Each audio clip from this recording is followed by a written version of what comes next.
என்னை முழுதாக காத்த இறைவா, முழுதாக காத்த இறைவா.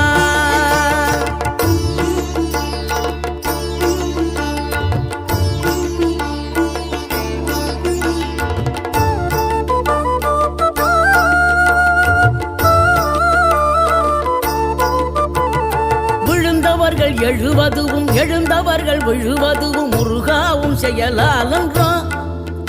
இங்கு அழுதவர்கள் சிரிப்பதுவும் சிரிப்பவர்கள் அழுவதுவும் குமராவும் தயவான்றோ. அந்தி பகல் எப்பொழுதும் தங்கி தடையில்லாமல் உங்கள் முகம் கண்ணிலாடும். தினம் எந்த நிலை கொண்டாலும் கந்தன் துணை என்றாலே வந்த வினை நல்லவோ.